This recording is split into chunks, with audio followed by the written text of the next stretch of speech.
Hello, folks. Welcome to Gfinity, Spring Masters #1 for Counter-Strike. We're going to be doing this a bunch this year. We got one in just a couple months. I am Sir Scoots. Very excited to be in London again, hosting yet again for Gfinity. But, of course, I don't do this alone. We bring some experts, and Gfinity was silly enough, crazy enough, whatever you want to call it, to put next to me my two favorite guys in esports.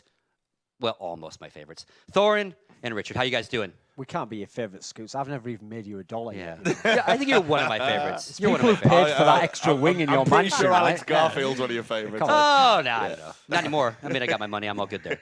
Alex is good. So we gentlemen. like you for you, though, Scoots. Oh, Yeah, thank you, I was going man. to say, you are definitely one of my favorites. I can say that. Me and Duncan, we're, See, we're slowly merging into one entity as it happens. We're just the I need to haters. figure this out because it's always a problem last year at Gfinity. Like, obviously, he has a nickname. We all have gaming nicknames, Richard. I know you're above us now. You're a big-time sellout. But I can't call you Goblin Ballsack all weekend. So No, you can't. can I call you Gonzo? Is that one you still like? I'd rather not. Okay. Because I feel weird calling him his nickname and you calling your real name. So. You're the host, obviously. All right. So you can do whatever you want. I'll try Duncan. As and we Richard. found out at past events. Oh, zing. All right, so let's get right to it. Again, very cool to be back here in London. It's about 6 months ago. We did Gfinity 3 Yep. inside Copperbox Arena. Several different games. There were 4 different games going on, 4 different stages. Gfinity definitely would be the first to admit that they maybe bit off more than they could chew. And, you know, production-wise and some issues during the tournament obviously came up. They have kind of reworked their entire plan on what they want to be as a company. It's kind of cool. They have partnered with this company called View, which, again, sounds like a very, very big cinema chain in the UK. Yeah, In the States, we would have, like, Harkins and AMC. So, big chain. They've basically literally taken over 3 theaters, and they now own 3 of these theaters here in the Broadway-Fulham kind of multiplex, if you will, which is really cool. I think something to be obviously noted is last week we all enjoyed ESL from Poland. A spectacle in the sense of crowds and all those kind of things. This is not that kind of event. Obviously, we've got a grand total of about 600 seats between 2 theaters, so more of an intimate viewing experience if you come to the event. But obviously very similar watching at home. And I think it's kind of akin to, like, you can go see, like, your favorite band in a big, huge stadium, or you can maybe dip into a nightclub where they are. And this is kind of more of that very, very nice kind of nightclub setting, obviously very cushy, nicest seats in esports, right? These are like those cushy theater seats, the cup holders, they're serving beer and popcorn. And again, it is a movie theater, so everything that comes with it. Also attached to a mall, close to, help me out, Chelsea Stadium is here, right, for football? Fulham has a Fulham has a team too, okay. Or Fulham. What is it? Is it Fulham? Fulham. Okay. But no, but I like the way that you said the Fulham. No, the fix idea me, that there's Fulham. a team out Fulham. there that's Can we going have the next Fulham. one in Birmingham? Yeah, there's lots of hams. I've been in watching Britain. Peaky Blinders a lot, so I can dip into some of that shit. Okay. Not sure if you're familiar with that show. Yeah. But Chelsea also plays nearby too, right? Fairly close? No? Yeah, well, they're local London. rivals. They're local rivals. Okay, But I mean, okay. you know, London's pretty big. Yeah. I mean, it's the only thing that's even comparable to American big that we have in Britain. So everything else is quaint and dinky. Gotcha. But London is. So what are your pretty guys' thoughts? And we're going to jump right into all of this in a minute. But what are your thoughts on, because this is different, right? We're not used to this. We're used to a traveling roadshow of tournaments to go into different venues, do different stuff. Or we're used to people just doing their own studio stuff from their home studio. What do you think of this idea? Well, listen, my opinions on different countries that host esports tournaments are well known, quite famous, in fact. Too soon. But I'm enjoying that being big? able to come to an event in the UK, can we- have it be a big can- one with lots of good teams there. So it's unique for me. Actually, before the Gfinity tournament I'd never been to a big esports tournament in England. Yeah. And yet I'd been doing esports stuff for like 14 years at the time. I'd never been to a really big proper scale one because I wasn't around in the source days, so I didn't do CGS and stuff. So it was really unique for me in that sense. So it's They strange. weren't big either. You didn't miss In them. a way, yeah. but it's strange. salvo. Yeah, it's strange to be able to just take a train and come to a big esports event, especially Yeah. one that now has got some of the best teams for Counter-Strike here. I mean, I think it's a really good fit. The idea of having an esports event in a theatre, you know, it's here. You don't necessarily need to set up too much, so that's great. The stages look brilliant. But just the idea of having that almost auditorium feel, being able to observe an esports event, having everything just in place, it's just really nice. Like you say, it's very cozy, it's very intimate. And I think that's a great environment. It actually reminds me a little bit, dare I say it, of the Dream Arena at the DreamHack. Robert say, don't tempt fate. I know. I know. But you know, it does remind me of that the auditorium feel, which I always think has been very well received and very appropriate for what an esports event offers. So I was hugely impressed. I did see your tweet the other day of the stage. I think it was. You took some pictures. Looked great. So to actually have a walk around, it's been brilliant. And, well, actually, that's the thing. When you mention that, like the auditorium feel in DreamHack, that's where actually originally esports in the West started with crowds. When ESWC used to have that big auditorium in France, that was like the first crowd atmosphere we had, where it was like the football aspect going into it. Whereas before, where we've all been to tournaments, there was just LAN parties, and you could stand behind them, and then maybe there was a projection screen off somewhere. So it's not actually going back that far, you know, to go back to this sort of a setting. And you're right, from a UK perspective, we've been starved of events like this. You know, all due respect to multiplayer in the Insomnia series, which is the staple of UK esports, it has been for a long, long time. It is more of a convention. It is more of a LAN party, as Duncan says. Finally, now with companies like Gfinity, we're actually starting to get some solid events on a regular basis in, you know, great venue. So this is great. This is an exciting time for UK esports. I mean, we've said this many times in the past, but dare I say it, this might be the revival. Scott, it might be. Well, and that brings up it brings up a good topic, because obviously what they're doing here in London isn't to necessarily be like an ESL or a DreamHack or an MLG or anyone else. They're and again, I think they're getting a lot of grief for it, but they're obviously caring about the local gamer, in the sense of some of the lesser teams are invited or they have local qualifiers. So, you know, the internet is abuzz with why is this team here, why is that team here? Before anyone gets crazy about that, let me remind you, at some of the majors where they invited a team just from South Africa, a team from Australia. Now, it's one thing when they qualified this time for ESL 1 Katowice. Sure. You had to qualify to get there. But in the past, these invites were going out just to the international. A team from India went to, I think, ESL 1 Cologne. Yeah, that's correct, Previously, they were trying to foster international tournaments. So, listen, I'm not a huge fan of inviting, like, not so good teams, but if one organization can do it, people have got to be fair in terms of how they treat that, you know. Yeah, and maybe better that it's a regional thing. It's not from India. It's obviously from here. It's hugely important that you share the wealth, and by the wealth, I don't just mean the money. You know, I mean the competition, right? Like you've got to invite the lesser teams to compete against the big boys, or that gap's only going to get wider and wider. So what Gfinity have done is, you know, a smart play. It's good to see a UK team actually get a shot. You know. Yeah, and again, we're here for Counter-Strike. Yes. But the one last little thing about the overall venue is they're basically doing this every weekend until September with different games. So again, trying to build that local, you know, people aren't going to fly in necessarily to watch some of this stuff, but if you're in London, big, huge city, easy to come down here every weekend and watch either Hearthstone, StarCraft 2, Counter-Strike, FIFA, and Call of Duty, which is their kind of what started. It's kind of what started Gfinity, but they quickly realized they do the odd tournament. Speaking of Call of Duty, this whole event is being simulcast on MLG.tv. Check it out. There's your one plug. Okay. Wait, was that live? Okay, let's get right into it. So obviously we're here. $50,000. First place, $25,000. Cool thing about this event is we've got quite a few top teams. We're going to talk about your overall top 10 list later in the show tonight. But again, let's kind of break down these groups. Obviously, some of these guys came straight from Poland, which is kind of cool. And then we have some of the local teams. Why don't you kind of walk us through what we got here? Well, I mean, we'll start in Group A because that's where the big dogs obviously are. Like NiP and Envious on my list, they're like number 2 and number 3 in the world. NiP was playing in the final of ESL 1 Katowice only like a week ago. Envious, they won DreamHack Winter, the major before that, and MLG. So these are two of the world's best teams here, and they're in the same group. And interestingly, as I'm sure you're going to allude to, when you talk about the format, that means essentially we're going to get like potentially a free like World Championship final type match in the group stage, a best of 3.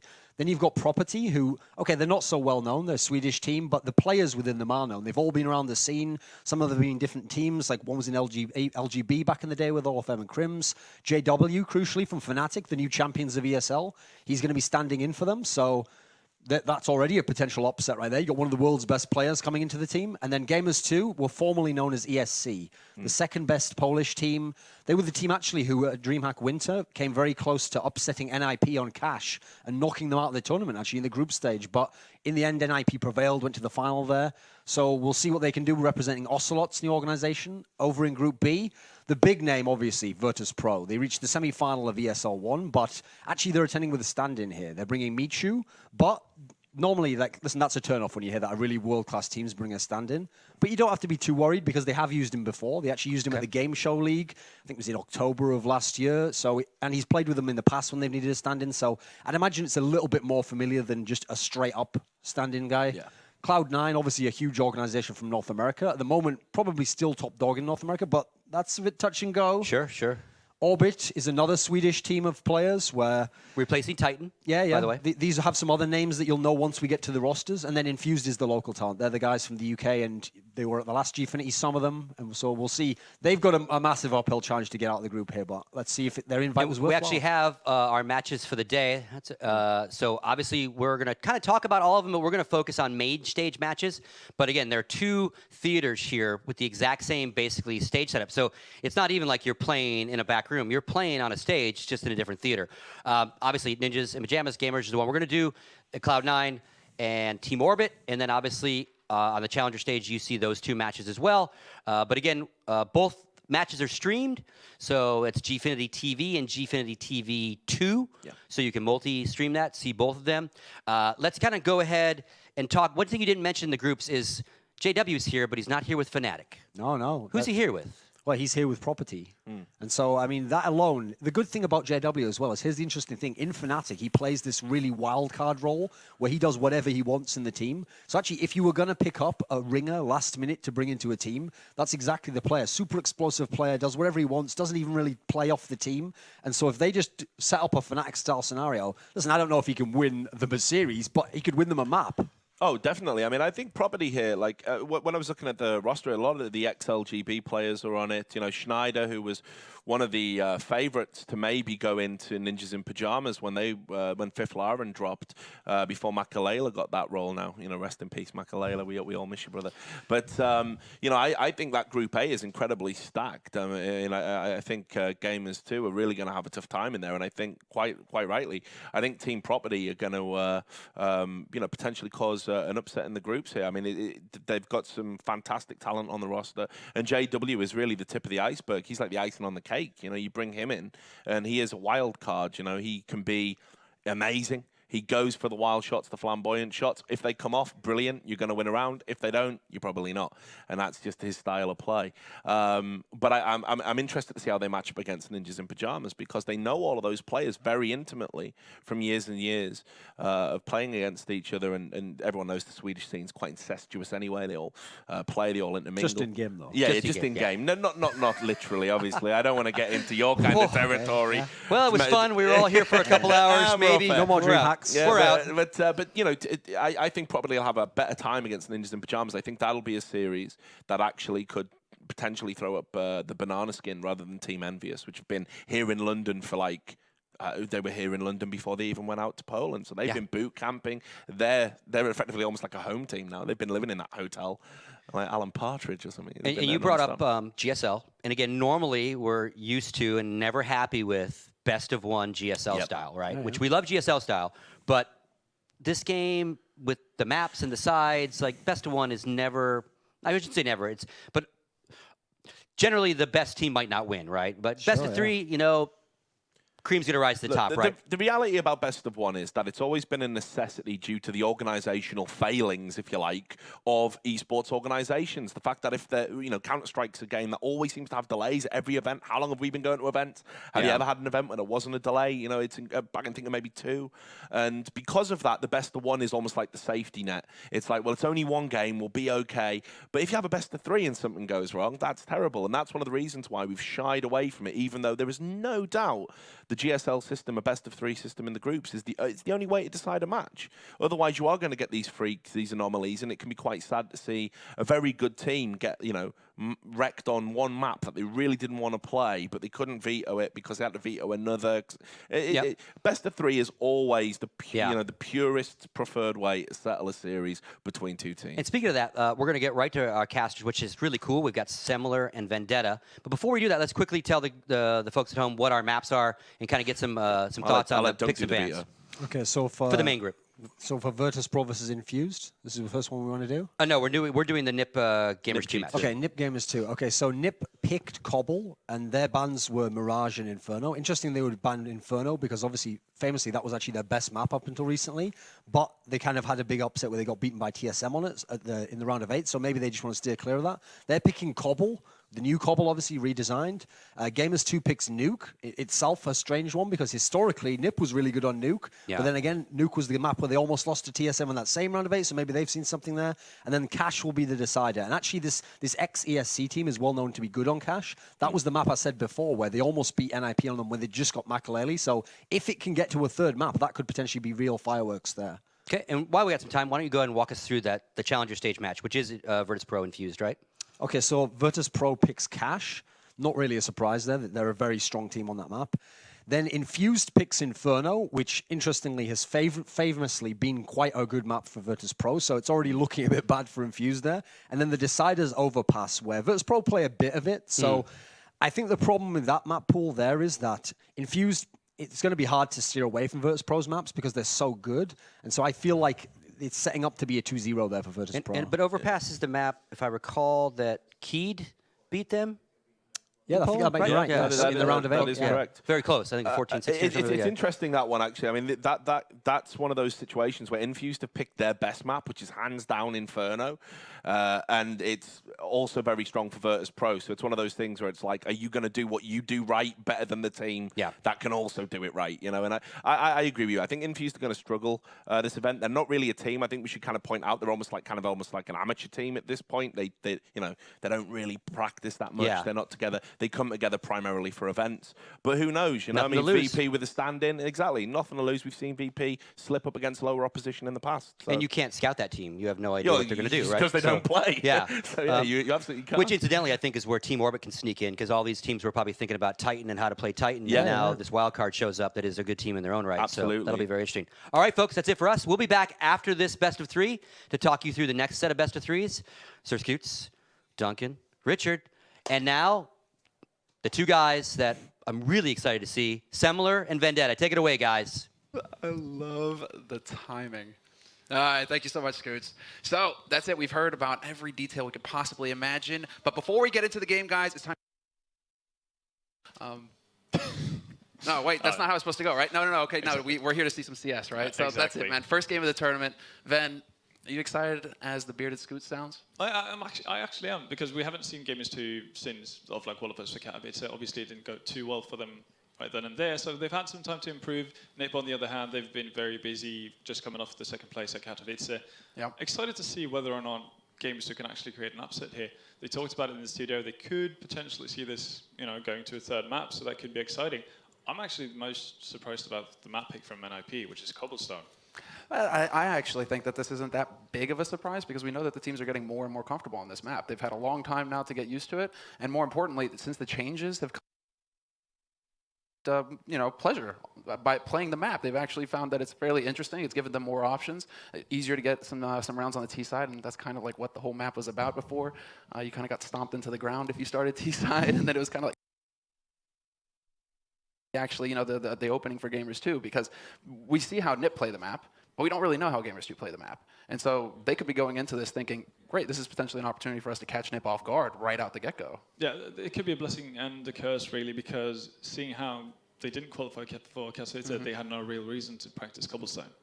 So that is something that you have to take into consideration. Obviously, they hope that they had practiced it for this event, but it might have not been their focus, seeing how they missed out on Katowice. NiP, on the other hand, has scrimmed or practiced Cobblestone a ton. Yeah, exactly. So I think first match, too many issues, but as you said, Gamers do a bit of a wild card, really, when it comes to how they play Cobblestone, so they could have a surprise. Yeah, I'm really interested as well, just because, Polish players, did they take any tips from VP on this map? VP, they have a great control of mid with the Neo Snacks combo, which I'm kind of sad because Snacks isn't here. I don't know if that was mentioned, but he caught a cold coming back from Poland, so unfortunately he wasn't able to attend for him. But so we're not going to be able to see that if VP play Cobble, but we could potentially see that from Gamers2 if they've taken some notes from their Polish brethren, if they've pracked a lot versus VP, and if they're going to be able to throw a little bit of that NiP's way and see if they can't catch the Swedes off guard. Unfortunately, my paper has dropped, so while that just happens, we'll have to wait until we go into the actual game. Yeah. But yeah, I think it's definitely going to be exciting to see. And as you said, I think it's kind of a necessity for Gamers2 really to Virtus Pro if they want to have a shot at beating NiP. But it's an uphill climb for them. Everybody expects NiP to win, And I think you feel the same way. Well, they said that, or at least I think it was group, right? Yeah. And I mean, you're going to be hard pressed to go further than that. I mean, Envy, NiP, top 2 and 3 according to Thor, and pretty much agree with him. I mean, those are the top dogs right now. NiP finally getting back up, at least onto the podium. We'll see if they can get that top spot. But Property and G2 are also 2 really solid teams in their own right that are filling out the bottom of this Group A. So we can't underestimate these guys. They are capable of actually inflicting some damage. So when he gets into a map like this, certainly a best NiP, and perhaps NiP might be feeling a little tired as well after all these games that they've been playing. They've also been on a bit of a marathon.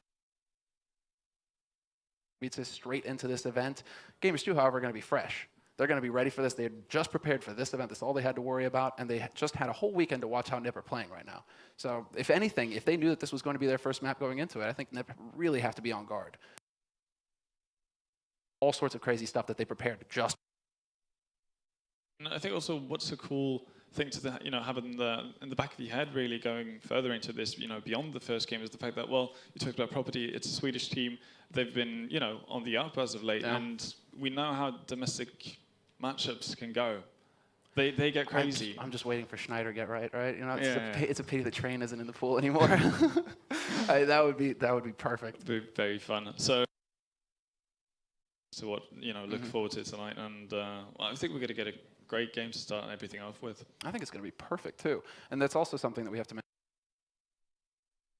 We're not showing the map or the team in particular that you want to be watching. Of course, you can go over to Gfinity TV 2 and check out the matches there. It's actually such a sick venue as well because it's in a cinema. It's in a cinema, so the actual cinema with the projector up on the screen. We've got the player booths as well, and it's just side by side. You have 2 just huge viewing rooms here at Gfinity, so it's a really cool idea. I know that Scoots was gushing about it earlier, so I won't go on into too much detail, but really, like the whole venue, how this place fills out. I'm really excited to see how packed it can get on the actual weekends, right? Because we're still Friday, right? So Saturday, Sunday, are we going to have this play?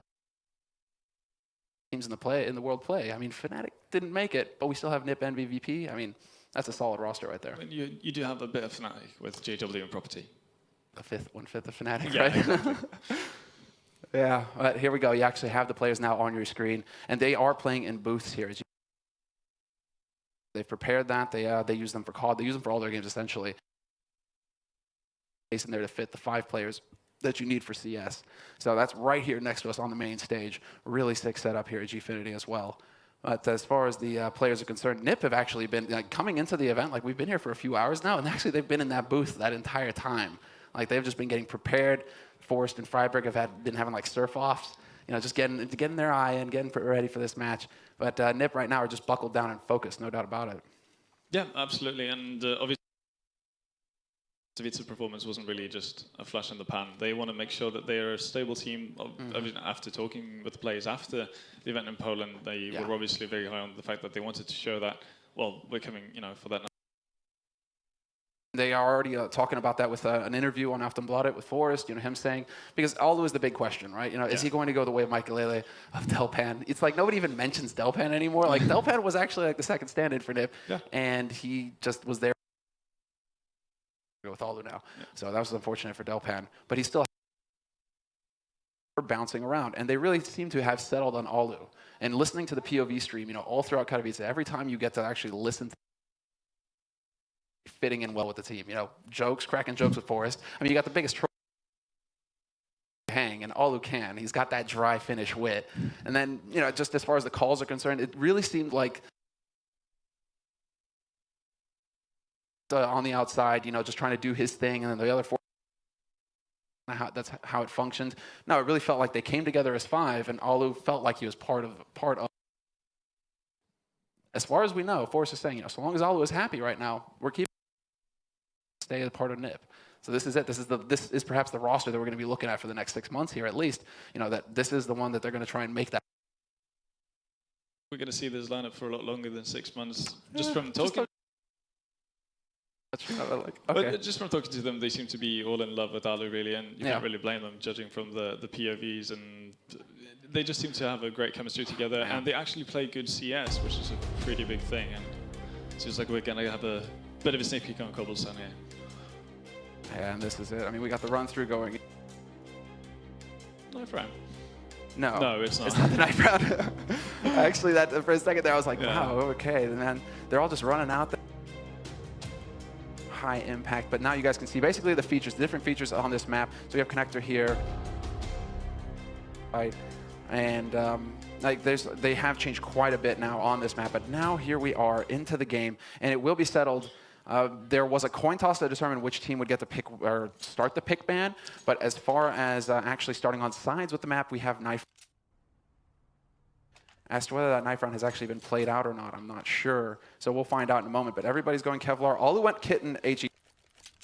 NiP must be starting on CT. G2 will be starting on T side here on Cobble. Yeah, and a very typical trend in these days is that we're seeing Tech 9s coming out on the T pistol for the T side. So both Rowland and Schroeder has picked up a Tech 9. Freiberg is going to start us off strong. He's already getting one headshot. He's going to get overwhelmed, though, and that's just Sparrow being able to walk in and pre-fire those angles. He's going to be able to just rush Freiberg down. So into a 4v4, but Forrest on long is already away, but he's not going to be able to pick up that second one. He's actually one picked up. He's got the Tech 9 now. He drops Innocent down to 16 HP. Forrest showing that he's in pretty good form. All that surfing, it's good for something, Ben. It's definitely good for something, and Forrest has notoriously been an absolute legend when it comes to pistols. Form, and right now G2 is in a really awkward spot, even though Schroeder has a Tech 9. I think it's going to be it. I mean, they kind of just have to hold on this, but as long as they exist, it's suicide for them. They have a single smoke, but they do manage to catch Exist, just taking that extra step, and that's going to cost. To try and close that gap, he's going to drop the bomb carrier, and that's leaving it down to Innocent now, who has a Tech 9 Kevlar, so he can take a little bit of a fight, but he's only got 16 HP. Just keep him from getting onto this bomb. For him to jump out there, it's practically suicide. Although he had all the time in the world to line up that HE, and he just eliminates Innocent.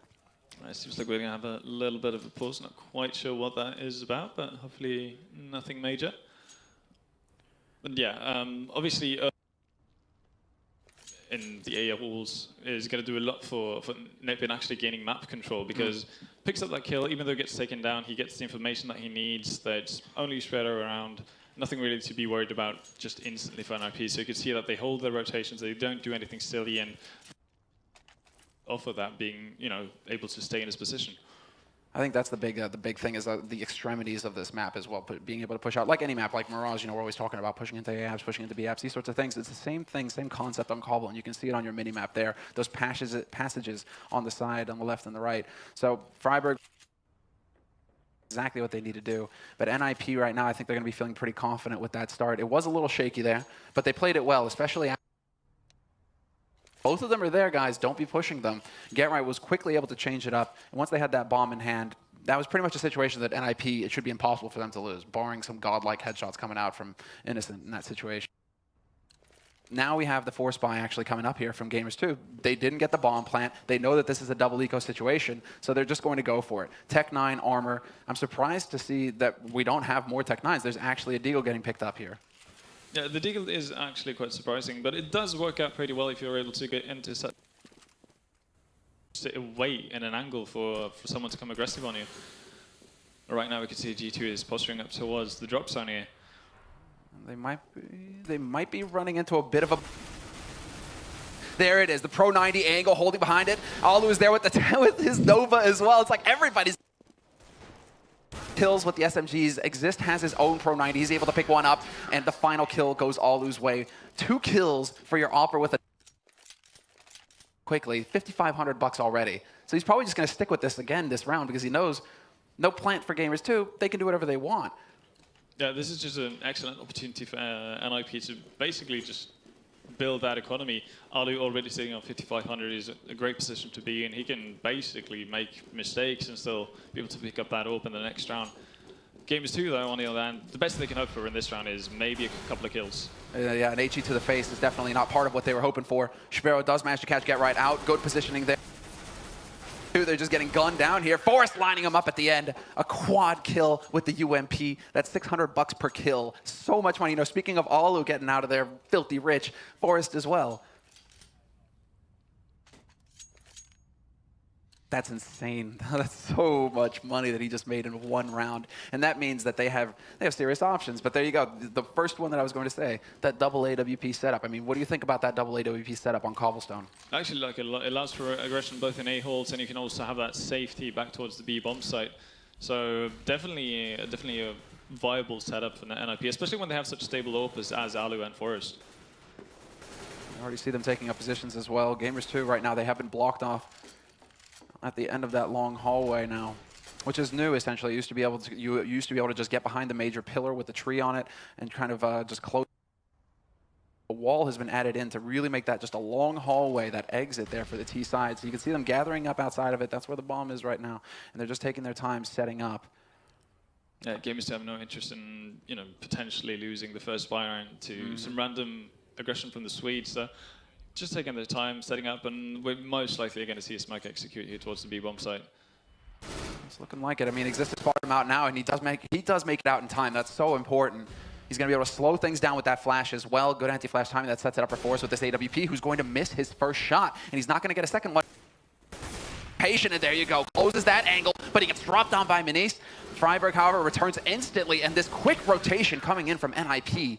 4 members surviving at the end of the round, but NiP just doing a down the push once they saw it coming, and then rotating everybody in to shut it down. Yeah, great work from NiP, and I'm actually surprised that we didn't see, well, what I'd like to see from Gamers2 in that situation is a bit more of a well-planned execution, really, because it was a couple of flashes, and that was pretty much it. So a bit of a thought.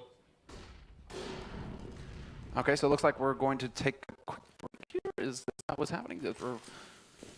We're resetting the sound real quick from what I understand, guys. So 2 seconds, 2 shakes of a lamb.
All right, welcome back, ladies and gentlemen, from that short break. We are live here with the Gfinity Spring Masters 1 and our first match of the night. And I got to give props to the guys who are sticking it out here live at the venue. It's been a long night, plenty of delays, but we should have everything good now. Yeah. Like, And I just cursed us, so. Yeah. Knock on Okay, wood. there we go. Knock on wood, and It's done. Yeah. I mean, we should be going into the game pretty soon, and you could tell the crowd already hyped up. They're looking forward to this. Well, this is like the match right now. You know, Yeah. you want to see NiP, and you want to see NiP if they can close it out or not. Because I mean, they're up 7-0. I mean, are they going to be able to just go for the full run, 15-0 right now? I feel like if we see more of the same from G2, it's a possibility. It's a good possibility for NiP to just have a clean run in this first half. Yeah, actually, it would seem more likely for that to happen than G2 actually picking up a round, and that's saying a lot. But that, that just kind of tells you how dominant NiP have been looking so far. And yeah, we're gonna have an overview of Cobblestone for those who forgot how the map looked during the break. So you guys can see a bit of the, can't really make out some of these changes, but they have changed the upper halls here. They've changed mid. There are doors in these locations now. 8 holes remains untouched, at least for now. Connector area, making up the A and the B bomb site. Not many big changes happening towards the A area, but the B bomb site, obviously, that's the big thing. And yeah, we're live. So speculation wasn't too far off, I guess. You know, some Tech 9s picked up, some Kevlar picked up, and the action is going to happen mid. And there you go. Very quick flash there. Freiberg is going to fall back around that corner. They're going to line up for him, and, well, it's going to turn into a slaughter. They do manage to pick up one, but he runs out of bullets. Not able to pick up the quad kill there, Freiberg. It's going to be Innocent, the last man alive here, however, and he's just looking to find the frag, but it's not meant to be. Get Right is going to put him down. And so that puts us up at 8-0. So things going pretty much according to plan. Yeah, and actually already that was, one of the more promising rounds for Gamers2, and that just kind of gives you the state of where they find themselves as of right now. I think that was a well worth a try. I mean, give it a shot towards A. You haven't been there so far this game, so you have nothing really to lose, and this is one of the biggest issues they're going to have to watch out for. Yeah, just that, exactly. Alu getting that opening pick. And this is the other thing. If you're going to start poking around at A, you have to deal with Alu. He's got that AWP. He holds onto the apartments with the help of Freiberg down here. And now they just change up their position. This is going to be the game plan for Alu as well, trying to be unpredictable with his positioning so that G2, it's harder for them to just zone in on that AWP and cut him off with smokes, try and flash him out, try and just pick him off. He needs to be the ninja, really. He needs to embody the ninja. Like one shot, one kill from anywhere.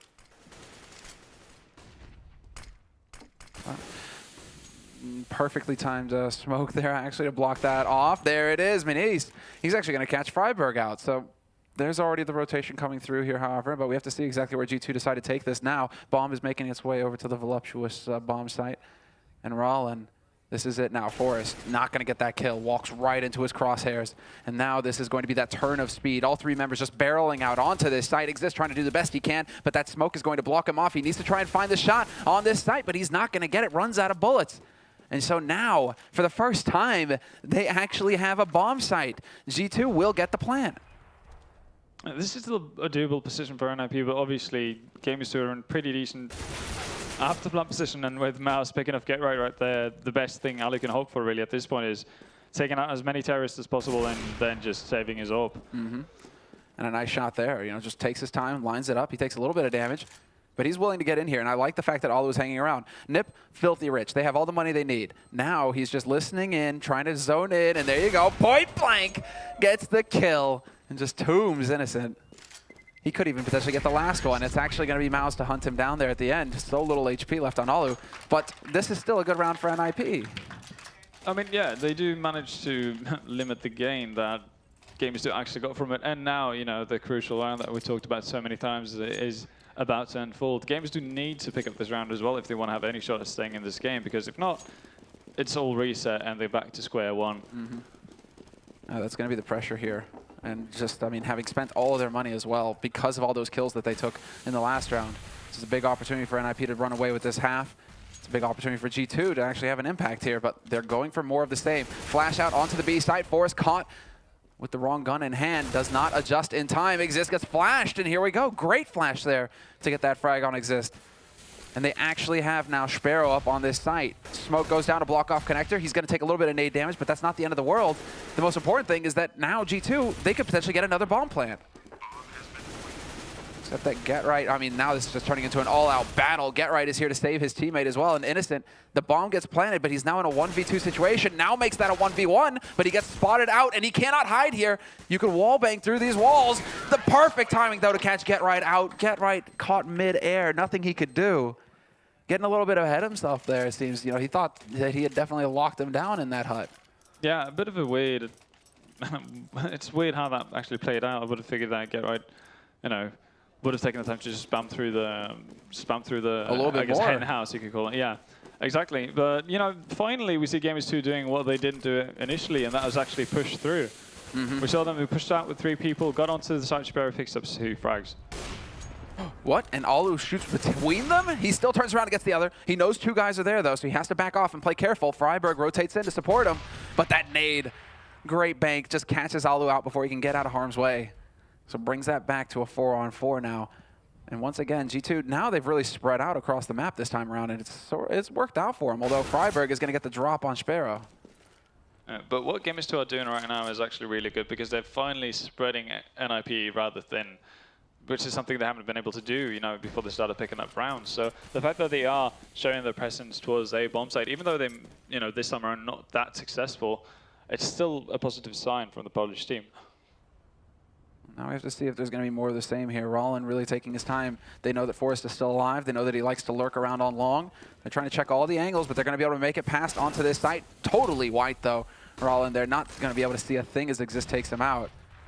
And now Exist is going to try and slow things up. Good double team play here. Good trade as well for G2. And Maus, he will turn this into a 1v1, but he's so low on HP. And Freiberg is holding that line. As soon as Maus gets around the corner here of that pillar with the tree on it, he's doomed. He needs to wait for Freiberg to get impatient. And that happens, but doesn't hit the headshot. So Freiberg is going to be able to end the hopes here for G2. Yeah, but I mean, with that, you know, those 2 rounds and actually downing 4 people in that last round, they've actually put some significant pressure on NiP economically speaking. You can see a couple of FAMASIS and you know, a shotgun even on Alu. So you know, they're starting to claw their way back. Now it's just for them to actually get right back on it. So as soon as they have the opportunity to buy, they need to make it count. Oh, and there you go. Maus picks up the AK, not going to be able to put it to use. However, Exist is going to find the perfect angle to take him out, but that was some good aggression coming through. Only problem is now that the bomb, this is a very difficult situation. Exist not going to be able to get that spray down, but Alu is there. And no, and he only gets 1. Gets glocked to the face. That was actually a bit sloppy there. At least it seems like more damage was done to NiP than necessary. Yeah, actually a lot more. I mean, that was, as you said, Glocks. They're not supposed to do that much damage to a brought-up team. And again, you know, Gamers2 were able to kind of limit NiP's economy somewhat. So with a round win here, they could potentially force NiP back on an eco. Well, this is big. I mean, it's so. I mean, look, even Get Right, he's down to a P90 right now. So it's like they aren't exactly flush on NiP's side. Same could be said for G2. Freiberg, the timing for him, he pulls out his M4, not going to be able to spray down the second man. But at least he does turn that into a 1-for-1 trade. It could have been a horrible catastrophe if he gets caught with a nade in hand and just gets overrun. Man advantage for G2 would be too strong right now. But even this, a 4-on-4 scenario, this favors the terrorist side. Because this is basically NiP now having to try and cover more ground with less men, with fewer men rather. So it's going to be down to the decision making here for NiP. They're going to have to make the right call, and it looks like G2, they're working that bomb back towards A, so they might actually look to get that mid push going here. Yeah, and the one guy placed still by drop zone is going to work as a bit of a decoy here, I would assume, before Gamers2 actually commit to the bomb site. Tricky stuff, though. Get Right. There you go. The timing couldn't be worse. For NiP, Get Right rotates off, and he's too late. He gets smoked out, and now it's going to come down to the last man alive on this site. That is Alu with the AWP, but he cannot pull the trigger fast enough to pick up the second frag. He only takes out Sparrow. So that means we're into a 3-on-3. Get Right rushes through the smoke, does not win the duel versus Innocent. And now a man advantage for G2. They've got control of the bomb site. They've got the bomb planted, and they're trying to push through. Forrest takes a 1-for-1, but now it's just down to Exist. There's so many angles he has to check as well. He knows that there's a man on the bomb site. Does not seem to know where the second man is, however, and there you have it. Dies without ever figuring out that Rollin was behind the wood planking. Yeah, and there we have it. I mean, NiP on Eco, and we talked about it, you know, what would be an acceptable score for Gamers2 to actually come out of this first half with, and 4 to 5 rounds, that seemed like the most reasonable thing they could hope for, and right now, it's well within reach for them. I mean, they should actually pick up this round as well, even though Arla has actually bought off of Mars and the rest of NiP have 4 spot. And they have really put a lot into this right now. This is a bit of a risk from NiP. Yeah, if they lose this, I mean, this could very easily be 5 to 10. Exactly. This could give, I mean, this could give G2 all the rounds they need. So now NiP betting, gambling a little bit on their ability to just close this out should G2 choose to push through. As you see right now, are patient. They're playing it very patiently. Yeah, and that's a smart thing to do. They realize what kind of situation NiP find themselves in. And I don't think they're necessarily going to expect the 4 spy, seeing how it is the second to last round. So, you know, it would be logical to think that, you know, they do save and then get a proper buy for the last round. But yeah, they're just taking their time. Don't want to, you know, lose unnecessary rounds, and that's a good thing. Yeah, we have to. You see Forrest perhaps trying to bait him in a little bit. Hey, we only have pistols, guys. It's all good. You have nothing to worry about. Nobody is behind this box over here with the mini machine gun, the CZ. Forrest really trying to just draw their attention over here. This is a really clever play from him. Rollin is going to be taking point. And Rollin really looking to see if he can't find that angle. They're going to rush around the corner together, and they're completely lined up. Exist with the double, and Forrest gets one as well. And that couldn't have gone better for NiP. They do eventually take out Exist, and Sparrow now trying to do the best that he can, but he is getting chipped down as well. Does manage to work his way out to that site. They're hitting some great return shots here. From an advantageous position now, all of a sudden, it's into a 1v1.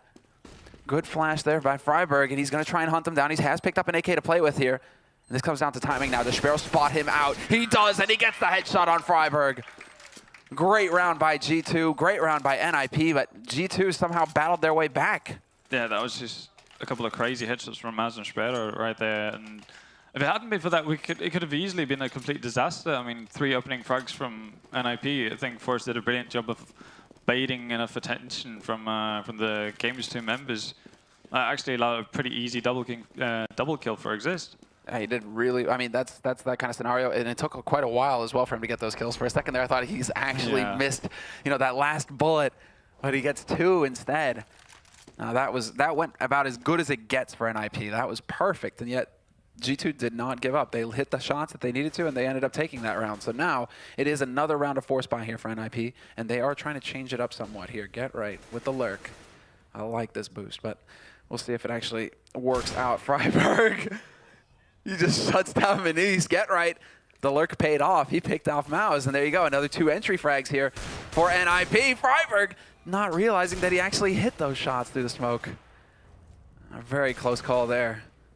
And so far, NiP found themselves in a really good position. As long as Freiberg doesn't get caught out here. And yeah, there we go. Easily executes radar. So right now, G2 are in an awful situation, actually. In the previous round, at least they were, you know, even remotely close to a bomb site, and they actually managed to get down the bomb fairly early. But right now, they have no real opening, actually, to find an entry frag to any of the bomb sites. They're trying to create an opportunity here. Flash into drop-down room. Rollin is going to just run through. He's about to get flanked, however, he has spotted out Get Right in time, but Get Right does manage to pick up that frag. Exist with the CZ, trying to stop Innocent from making that cross, but he does get taken out eventually. But this is all about time now. Only 8 seconds left. Innocent, he's not going to be able to get the bomb. He's not going to be able to get the frags. Instead, he gets a bullet to the face, and NiP will pick up 11 rounds in the first half. I mean, even though, you know, it felt like a pretty dominant NiP performance before the break, I mean, Gamers2 definitely showed that they still have some fight left in them.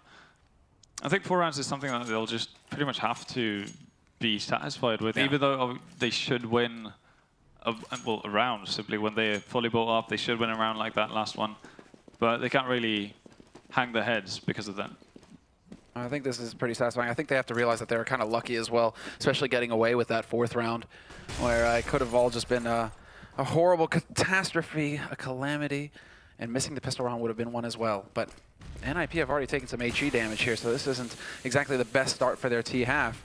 Doing a good job of clearing up the apartments. And actually going against, a common trend as of right now and not getting any Tech 9s. Opted for body armor and a couple of nades on Freiburg. So I would assume that Freiburg's going to smoke off the connector towards the A bomb side. And there we go, Arlu. Well, that was the dropping down, and now they're just going to try and wrap around, catching the rotator through connector. This is looking very good now for NiP. One man alive, and not for long. Force chases him down with a well-placed HE, and that is going to be NiP in control of that pointy letter site. They've got the A, and Mouse is not able to get the job done himself. No kills here for G2 in this pistol round, and that is exactly what NiP were looking to do. Pick up an easy pistol and just continue to pressure G2. Do not give them an easy start here in this second half. It was a really rough start to the second half for the Polish team as well. I mean, not even getting a single kill, Arlu surviving on 3 HP. And that wasn't NiP doing anything special. They just hit their shots really, while Gamers2, they weren't prepared for it. It seemed like they were expecting, a pop flash here or a smoke there before something would go down, but NiP caught them off guard. Oh, the timing here as well. This timing could be beautiful. Does he realize? It looks like he does, but the reactions from Rollin. Great shot, point blank on Get Right. Straight to the head. And there you go. Now NiP, they're going to be rattled a little bit here. I mean, you practically have to treat every round like a buy round these days. These pistols so powerful at close quarters. So NiP really have to take their time, pace themselves here. But the gear is getting forced out. Still a minute left on the clock, though, so it's not at the end of the world. Yeah, the issue for the CT side right now is the fact that they don't have any nades left. So once the barrage from NiP starts, they're going to have a really tough time actually holding on. About to see it now. Freiburg, he has peeked. Rollin spotted him. There you go, Rollin. Second kill of the round for him. Manages to pick off Freiburg as well. And this is the push now coming in from NiP, but Mao's doing a fantastic job here up on this pillar. Manages to pick up one before Exist takes him out. But the remaining two players here for NiP doing good work. Exist takes out Rollin. There you go. Muniz gets the drop on him, but somehow does not get the kill. Down to half HP, both of them. And Sparrow trying to do the work with the Deagle. He takes that shot. He does the damage to Alu here, but this is way too close. He needs to work his way forward. Can he actually find a weapon to use, or is he going to have to rely on the Deagle? I mean, the Deagle, if he's up close like this, if he gets a body shot, that could do the trick. But he needs to get caught, or rather, he needs to not get caught looking the wrong way, and that just does not happen for him there. Yeah, and again, that was a bit of a similar round actually to what happened to Gamers on their last round there of the first half. Pretty much just Exist and Alu working as a tandem and just getting 3 frags insanely quick. I think Minis probably should have managed to pick up at least 1 frag there as they dropped down, but unfortunately for Gamers2, that wasn't possible. No, I mean, no surprise here. We have pretty much a hard eco coming through. Unfortunately for Rollin, he invested in that 5-7, and he's not going to get anything done with it. His teammate Miles, however, is going to pick it up. Now we have to see if Get Right's going to be able to pick up that frag up close with the ump, but instead it's going to be Innocent getting caught out on that side. Exist hitting yet another headshot. And a 3-man advantage now for NiP. Control of the bomb site as well. That bomb will get planted, and now the best hopes here for G2. What they're going to look to do is just try and pick somebody off from NiP. If they can catch somebody out of position where they can pick up an AK, that would be a big win for them. But there, great timing by Forrest to spot the first one, and he gets the second one as well. Very clean work there, and another perfect round for NiP. And the unfortunate thing for Gamers2 right now is the fact that even though they might be able to pick up 1 round here, they're going to have to do pretty much flawlessly because they're emptying their bank accounts completely. So if they lose more than 2 members, they're not going to have enough money to actually resupply everyone. But on NiP's end, they barely took any losses during the eco, so they're going to be completely fine. They have plenty of money at this point. Olo trying to see if he could get there before that smoke goes down on long. Just a little bit too late. Does manage to do some damage. Get Right has held on to the ump. Not a poor choice necessarily. It's just it's going to take a little bit longer to get the damage in, but that is definitely one of the highest damage SMGs versus armor that you can be using. Yeah, could you see something different that NiP are doing compared to Gamers2? They're actually actively searching out through the A-holes, and they've actually gained quite a bit of control there. They do have the setup. A little bit of a messed up flash there. Going to give Sparrow a bit of a heart attack. But it's Innocent, actually. He's going to catch Get Right, who was lurking on B, just hoping to get lucky. So no luck there for him today. Now the question is, do G2 sniff out what's happening here? Do they realize that Well, the action is probably going to be happening on the other side of the map. That's the question. Alu has been spotted out in mid, manages to not quite tag down the man holding close. Minis, however, waiting around that corner is going to take out Alu, catches him as he tries to push through the doors. The remaining 3 members for NiP now trying to get onto this bomb site, but there are 2 guys holding here for G2 in good positions at the back of the site. Good play there by Freiburg to spot out Sparrow, and Roland is now gone as well. Minis now the last man alive, waiting on his team to rotate in. He just needs to buy the time, and he gets the double spray down. That's exactly what he had to do. Innocent will rotate in and save his life. Freiburg is gone, and just like that, a very solid hold for the CT side. Absolutely, very solid hold indeed. The fact that both Alu and I think it was Freiburg who went down the first. But the fact that NiP simply go 2 men down that early on really just hampers their push. You could see that they definitely had a plan and actually had a really neat smoke setup where they pretty much just smoked out the entire backside behind the car and whatnot and had a Molotov for sight and all that. But, with limited firepower, it's not going to go too well as Forest opens up. He just comes around that corner pre-aiming that spot, and it just so happens to be that Sparrow is standing there. So good play there by NiP, and NiP, man, they are not giving up on this. They've definitely got the pressure. They've got all the rounds, all the advantage at this point. So they should have all the confidence on their side of the map as well. It's G2 who are under enormous pressure at this point to just go round for round. Yeah, and right now, NiP have gotten exactly what they wanted out of that opening frag. They forced a rotation. Rallen's already committed to holding mid. And you have Minis poking out aggressively in A-holes. The fact that he's pushing out aggressively in A-holes is going to give them a ton of information. So you can see Rallen slowly rotating over towards that B bomb site. So the fact that NiP actually got the entry frag is not doing them that much now because they've been so slow to actually capitalize on it. But they've got all the nades going through now. This is still going to be a very tough defense here. NiP, plenty of members are going to be pushing through long, but there are 3 people here already for G2 holding this site. There you go, Innocent at the back of the site. He's going to catch Exist out. Mao's at the back in the hen house, gets the headshot on Forest. Gerrit will come in and manage to take out Minis. That was the lurk play, however. Alu is still looking to find an angle here on this man who's holding on this site. He does manage to clip Innocent, and it's going to be down to Ralu. Somehow, G2 have fallen behind in this scenario, and Alu is just going to relentlessly batter Rallen into the ground. Rallen trying his best to turn that into a 1v1, give himself a fighting chance. He knew that he had Get Right at his back. Yeah, that was the unfortunate thing for Gamers2 really is the fact that they never got any multi-kills. They pretty much just traded the entire way, and with NiP having the 1-man advantage, that's just, they're completely fine with that. They're content with doing that any day of the week. But I do agree with your observation there that NiP did take a little bit too long. Or rather, they didn't leave the lurk behind to make sure that they couldn't push through and get that information. Having 3 guys on that site did give G2 a fairly solid shot at stopping it, or stopping that push that came in. Just so happens that this time around it didn't work out for them, but just some tweaks that need to happen. NiP in the meantime fully bought up on their side. It is going to be the CT side who are basically in a force buy scenario here. Map point for NiP. So far, things are looking pretty good. Once again, getting control of A apartments, getting control of the map. Yeah, and it's absolutely crucial to get control of the map because you basically can bend the CTs to your will depending on what kind of information you find out. And already, Freiburg picking up the entry frag on Minis. And, well, you can see the rest of NiP slowly lurking their way forwards towards the B bomb site. And right now, Gamers are again end up in a situation where they're so split and just spread so thin that they're going to have a really hard time holding with lesser weapons. Maz does a really good job, though, picking up the frag on Exist right there. Splash is not really doing too much there. Rallen holding below drop room. Get Right decides he doesn't want to have anything to do with that. He's going to follow along with his mates instead. Alu taking point here, looking for that shot on the man holding site. Nobody is there, however. This is now going to be down to the remaining G2 members who are holding behind all the, well, the tree, the rock, everything, basically any cover that they can find, but that is not helping them at this point. The bomb gets planted, and it is going to be the man with the Nova. Sparrow with 2 kills, turns it into a 1v2, but he has so little HP that Get Right will just catch him out. And NiP, potentially the longest map in CS history, they have taken it. So there you have it, up 1-0 in this best of 3. Yeah, and, well, even though, Gamers2 managed to pick up a couple of rounds, they never really got back into the game, unfortunately for them. One round on CT side, obviously not going to cut it. But no, that's, well, not winning the pistol, I think, is the big thing right there. Yeah. Once the NiP pick up that pistol round, you know that's pretty much, punching your ticket. Like, you're not really going to be able to come back from that because NiP are going to be able to get, another 2 rounds ahead after an 11-4 finish. They get up to 13 rounds. You have so little room for error at that point. In G2, they just couldn't quite make it work.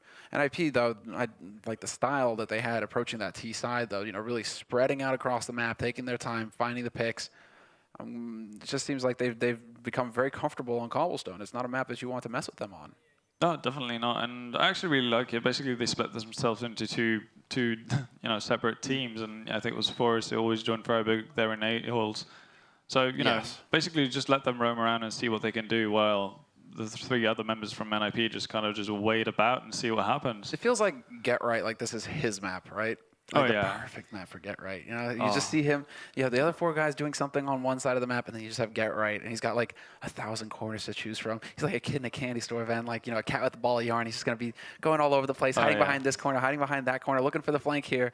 Like, Get Right on that map could do just horrific damage. And he did manage to pick up some lurk kills on the rotation. So as soon as NiP started applying pressure, Get Right's waiting in the wings, he finds that free kill. And then all of a sudden, if you're in that position as a CT as well, when it happens in connector, you know that, okay, that means that they're in front of me, now I've got a guy behind me. That forces your hand even faster, even more. It's a really uncomfortable position. NiP did a very good job of controlling the game.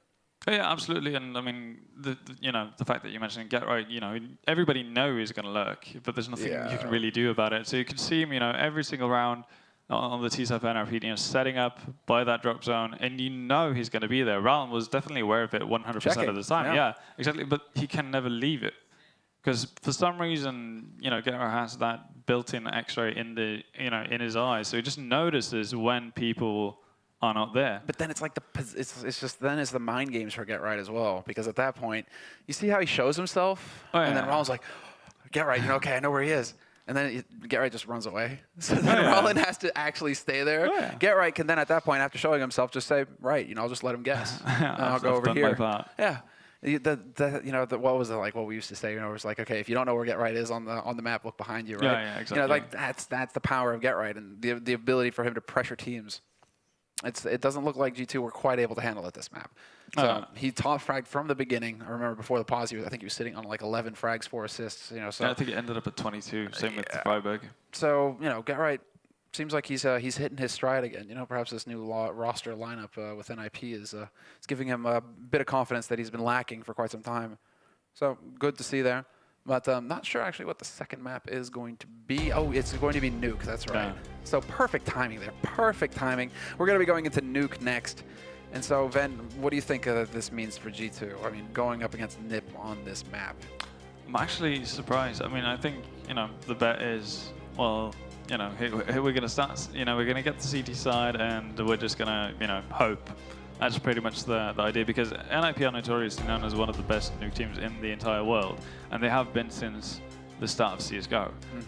So for Gamers2 to go for this, I think it's simply a matter of praying that your CT side is good enough to the point where NiP won't be able to get any T rounds. And I don't know if that's the best choice. I admire their map choice simply because, you know, you're kind of openly admitting that, well, you know, this is what we're going for. We're basically just going to try to get as many CT rounds as possible. But NiP are really, really strong on the T side, and they showed that at Katowice versus TSM. Exactly, that's the big thing, right? You know, if we wanted a pretty clear picture of that strength, that presence of mind, that strength of mind, of will that NiP have, it's, you know, it's that map on Nuke where they should, by all rights, have been knocked out by TSM of the major, taken out of the tournament, and yet somehow they're able to battle back on their T side of Nuke and get the rounds that they needed. Now we have more. We're about to see more of the T side here from NiP, and that doesn't involve them getting shot in the face. They are just going to rush out onto this A site, not wasting any time at all. Forest even getting a frag on Muniz through the smoke in main, and now it's Sparrow who is looking for the backstab, but Forest just hunts him down as well. Quad kill for Forest, and this is now just. This is the worst case scenario basically for G2, losing the pistol to NiP on their T side. Yeah, I mean, that's definitely not the start you want. Obviously, there are opportunities to actually bring this back with pistols, and you can see they bought armor and picked up a couple of nades as well. But yeah, definitely not the start they wanted. But I'd really like to see, I really like seeing what NiP did. You know, they recognize the fact that, well, you know, it's pistol round. Who's going to buy a Molotov or, you know, a smoke for the inner bomb site? Nobody does. And they actually take full advantage of it, because it's really hard to stop a Glock train, and NiP recognize that and take full advantage. Already. Exactly, and also in the pistols, you know, you have smokes going down, etc., but doesn't make the biggest impact when you're able to just run right through. You don't have to worry about the machine gun waiting for you on the other side. Yeah, that does give you kind of peace of mind, really, knowing that you're going in there and fighting, you know, a bit more of an equal battle. That's what I'm always saying, man. Matchmaking, no fear, just run, YOLO. NiP showing a bit of that. They're going to be able to take over ramp in this round, however. They're making good use of the SMGs, but now they start to get into a bit of a dangerous position, holding these close angles. There could be pistols around every angle here, so you can see them really taking their time, trying to spot out all the different hiding spots here for the CT members, checking the corners and exist. Going to spot him behind Stylo. Gfinity is going to pick up that frag. Sparrow is gone. They spotted out the man in Vent as well. That's Innocent, escaping with 1 point of health. Crazy amount of luck there. But that bomb will get planted. They do hit that timing fairly well. Exist even picking up a headshot on Mouse there, who was peeking it long. But this is the danger of getting up close. They are managing to close the gap here, G2, just putting the pressure on NiP, turning this into a 2v2. Get right. Here's the steps, but that doesn't save his life. Innocent takes him out, and we're into a 1v1, and Exist gets caught! What did we just see? How did NiP not manage to hold that? A man who escaped through vents with 1 HP clutches the round for G2. That is absolutely insane from Innocent. Like, he has to be so on point, actually, when he drops down from the rafters there. I mean, one shot, basically you just have to sneeze at him and he's dead. And he does it twice, so that was just really well done by Innocent. And, you know, we said it, you know, there's possibilities to bring it back here, and they do it right away. So now it's, you know, their game once again. If they can manage to keep this going and, you know, potentially close this out 14-1 or 13-2, this is definitely doable. Well, here we go. We've got the infamous Tech 9 train going out, and Yard Bomb is there as well. Rollin will spot out Alu first and take him out of the fight. Minis waiting by CT Red. Should be able to spot out Freiburg. Taking a lot of damage in the process, however, so he has to be a little bit careful here. This is well within lethal range if NiP were able to get the drop on him. Yeah, and NiP have actually forced up completely, so this is really scary. I mean, for NiP, this is not a big risk because you're not expected to get that many T rounds. So, you know, they can fully do this and, you know, lose the next 4 rounds without being worried at all. For Gamers2, this is a completely different scenario. They need to win these rounds with, oh, that's a good way to start it. Double from Gamers2 right there. I mean, they have to limit their losses. Because we saw what happened with NiP at the end of the first half, on the first map, really. They got into this wonky situation where they actually had to eco at the end because Gamers2 were doing a good job of picking up frags after frags, even though they weren't winning rounds. So they, you know, they hurt the economy of NiP, and now NiP can do the same to Gamers2. Exactly. I mean, they have a good shot of it here as well. Smoke to go down, flash as well. Double flash, in fact. This is going to be a perfect situation. Exist is going to be able to walk out here and get this bomb plant. They're going to try and spray through, but they will not find him, and he fades away. A true ninja play. This is now going to be very tricky stuff here for G2 because they have to realize that there's another man. They haven't even spotted him. Forrest is going to catch Rollin trying to peek out to get information, and Exist holding the other angle will catch out Sparrow. And that is, oh man, again, just this exchange of blows at the beginning of this half. NiP picking up the pistol, losing the second round, but then coming right back into the third round off of a force buy. 1 AK and a Galil. That's all they needed. And they managed to turn that into a 2v2 situation and win. Like, NiP do things like that. Yeah, you don't really know how it actually works out. In that case, I actually think the Gamers2 player who played Red Box after NiP picked up the first entry frag, taking so much damage from Freiburg's Galil without just punishing him when Freiburg was down to, what, 19 HP. I think that was pretty key because, well, he was basically left, you know, rendered useless. Well, good timing there by Get Right to pick up that exchange frag. That had to happen there. He had to be able to cut to basically hunt down Minis before Minis could get out of harm's way, rather. Bring it back to a 4-on-4. Freiburg turns it into a 4-on-3, catching out Sparrow, but look at Rollin now looking for the flank, and that's the bomb carrier as well. This could be big. He's got Innocent with him as well. They've now got control of Yard. They spot them out in CT, and Rollin has managed to pick up an AK to work with here. This is very interesting here for G2. Now the question, do they decide to press this? Looks like they want to make their way back down lower. This could be big. They could work their way back into a favorable position here if they could get this AK on that lower site. This could change everything for G2. Yeah, it seems to have 2 people downstairs already, so now it's down, you know, to NiP to actually get the bomb plant down. Great frag from Rollin right there onto Freiburg. And this is going to actually be really tough for NiP to get something done as long as G2 doesn't give away kills, and now if NiP managed to get down this bomb, this should be a very easy round. And the fact that Innocent goes down as well, Mao's not going to be able to live through that. Forest will hunt him. Yeah, Rellum pretty much had to survive there. After getting picked out in window, after picking up the first frag onto Freiburg, pretty much has to play for time, make sure that his teammates can make the proper rotations, and then basically just play, deny the bomb. Exactly, right? Deny the bomb. Yeah. And at this point now, I mean, that game of chicken, it's going to be G2 who lose it. They're the ones who hit the brakes first and decide to eco, because that was just a series of force buys. And them losing that one basically cost them. Now, all of a sudden, NiP, beginning of the half, could very well get up to 4 rounds. Forrest attempting a good spray down, and he just shoots over that man's shoulders. Somehow does not tag up Maus. Instead, it will be Exist to find the first frag of the round, taking out Innocent and Radio. So Innocent deciding to push forward, trying to get some information. He gets punished for it, but this is bait. This is interesting. Does Exist realize this? Is he going to get caught out up close like this? It's a very dangerous position. Facing P250s at that range is lethal. It's not good for your health, Finn. It's definitely not. Maus actually picking up 2 frags with the USB right there, and that's the bomb dropped in lobby. I mean, Gamers2 can put up really good positions right here. Maus with the 3rd kill on Alu. And there you go. I mean, who needs armor? Like, who needs 5.7s? It's yeah, all good. USP, no armor. That's all you need. It was really weird. Like, very untypical of NiP, really, because they kind of just scattered around, and all of a sudden you had Forrest just wondering for himself about on the upper bump side, really, and Freiburg fully suit after Exist, completely alone out on ramp. Really, they just didn't go as a team, and you get easily picked off and punished, especially when Gamers2 put up smart crossfires as they did. Exactly. I think that's the big thing, is also, selling one member, saying, okay, it's your turn to die. It's all right, though, because we won't let that go to waste. They do manage to bait that man in, get a rifle to work with, and it all kind of just spins out of control from there. But NiP, that doesn't mean that they're going to eco. No, they go for another force buy, and that shot. Headshot barely onto Forrest on top of Silo. They do manage to return and take out Minis. However, he just has no luck.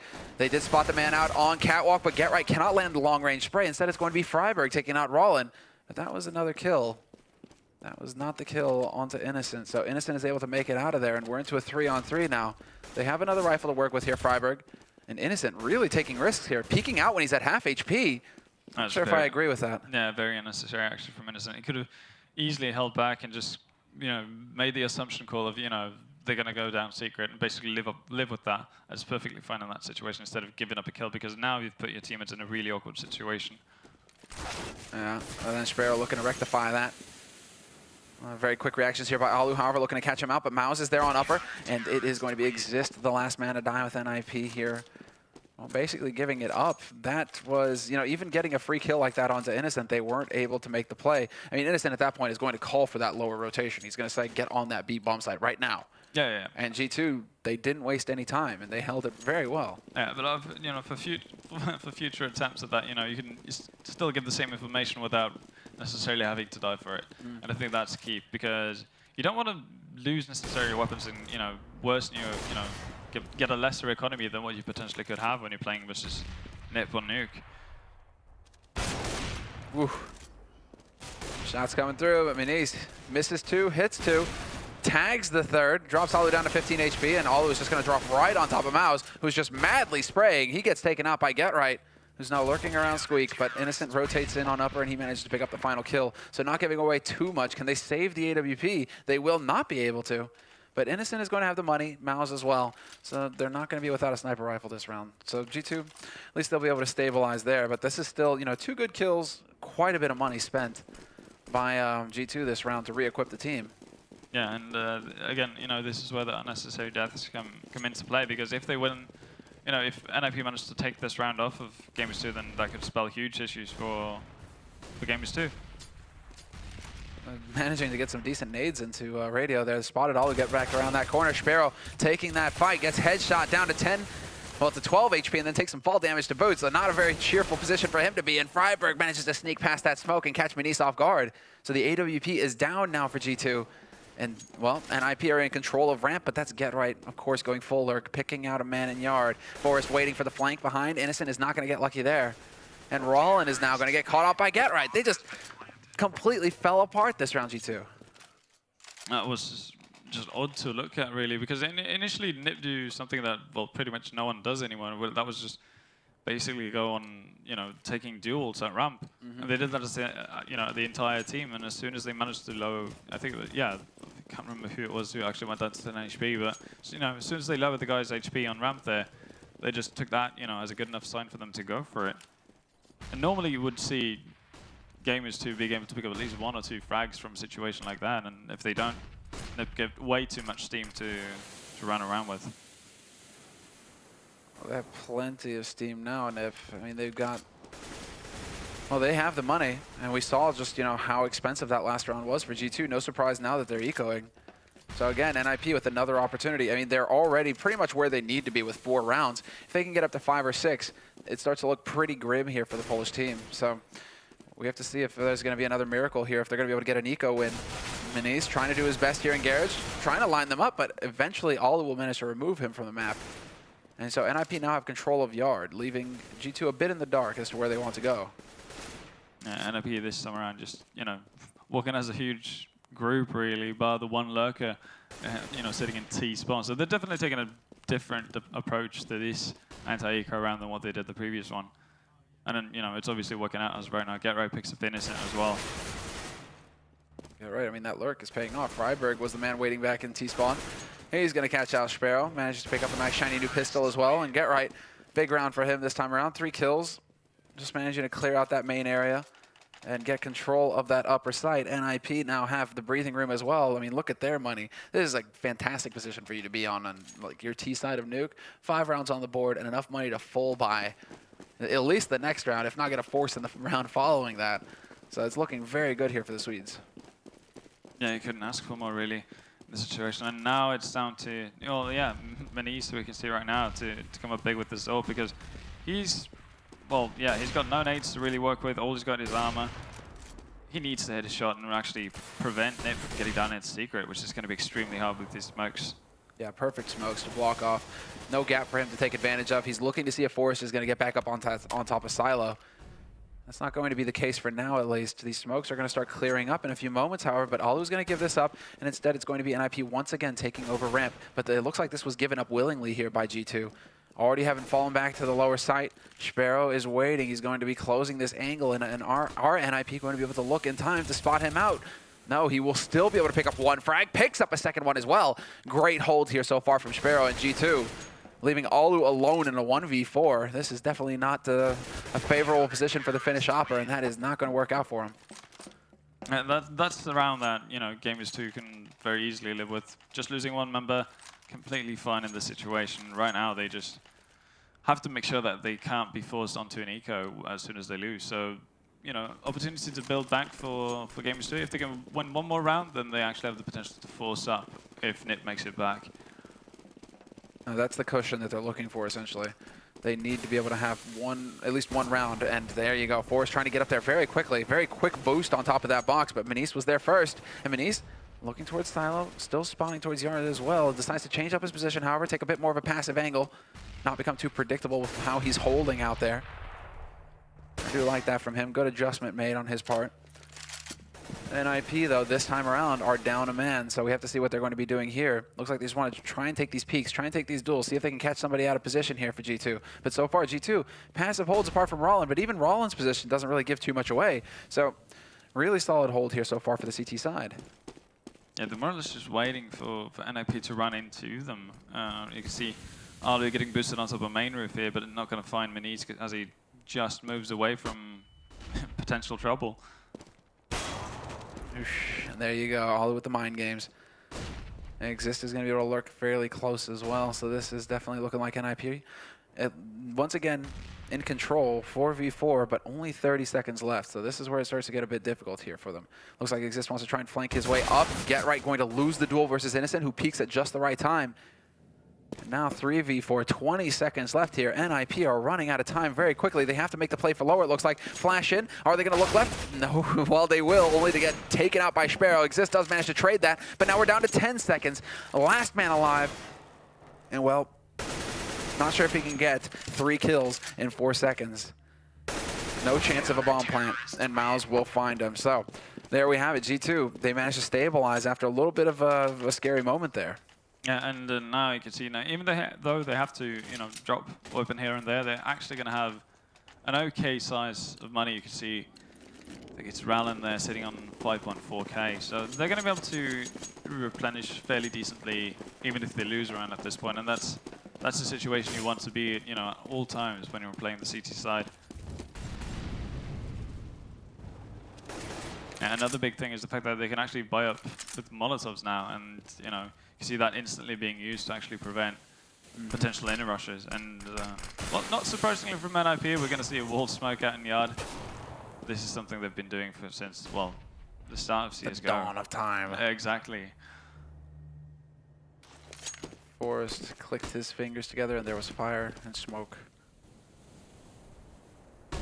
And actually managed to get one guy in down at the secret as Exist pushes into the upper bomb site and gets taken out by Mouse. Freiburg right now creating havoc on the upper bomb site, gets 2 frags, and NiP are in control of the bomb site right now. Not going to be able to get that on plant just yet.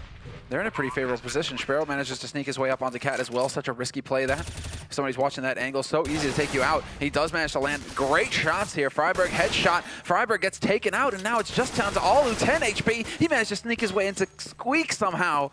Catches Minis off guard, and now can he actually stay alive to stop this defuse from happening? He does! He hits the timing just right, but does not get the kill. 12 HP left, and Innocent has time for the defuse.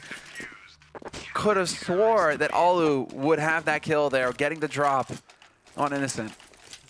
Yeah, it was actually fortunate for Innocent that Alu just ran out, you know, that millisecond before he actually touched the button, so he doesn't get that delay. So yeah, a bit of fortune going Gamers2 way, but I really thought they had it, especially with Freiburg picking up, well, 3 entries really for NiP on that inner bomb site. Now Freiburg, the man himself, deciding that that's enough. Let's create some opportunities here. You're right, that timing is everything. Minis this time around, not going to hit that shot. He has had some luck connecting so far in this half, but he is not going to be able to create that opportunity for his team this time around. Instead, it's going to be NiP changing up their strategy, going for the split onto A site. Freiburg, however, this time around gets taken out after only 2 kills, so a bit disappointing there from Freiburg. We expect more from him. Sparrow instead is going to be walking into Exist, however, and Exist gets the spot him out, gets that information, and now knows there's one man waiting in lobby. So Sparrow now going to try and create some opportunities here. Maybe give an opportunity to Minis to peek with the sniper rifle. Somehow doesn't hit the spray, doesn't hit the USP. I guess he cannot channel his inner Cali. What? And there's just not enough time here for anything. I mean, Minis is going to get caught out. He's going to go up with a bomb unless he can move away a little bit. Down to 15 HP. He just takes that extra couple steps that makes the difference. And that was actually a really cool strat to see from NiP. That's something we saw plenty of back in 1.6. It's a bit, you know, fairly standard A split, you know, to the upper bomb side, but you don't really see it in CSGO all that often. And right now, NiP have been throwing so much, you know, so many different smokes towards Minis out in yard, so you don't really know what to expect at this point. So with him backing off there, when the smokes come out, gives NiP just enough room to push into main. It was just very well executed. Well timed. This is now a very tricky position here for the CT side. They've spent all of their money on this round, so this is it, the make or break.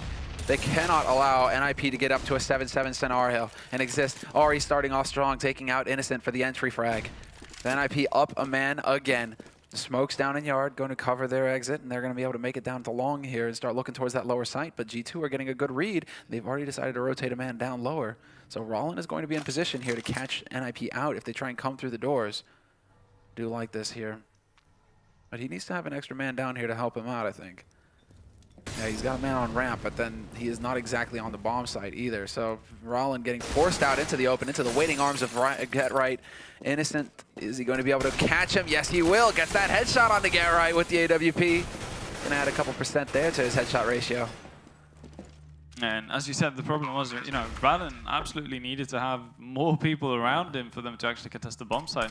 And once you give up the bomb site, as Minis makes self exist right there, as soon as you give up the bomb site, it's pretty much impossible to retake if you've allowed NiP to get into proper positions. And if NiP still have nades going, then, you know, it's not like you can do. And that is just, Alu makes it look easy. Already in position to catch him. Trying to run for the save there. So there it is. The money is just not there for the CT side. Rollin, Manise, I mean, they're all down to like 2,000 or something. Oops.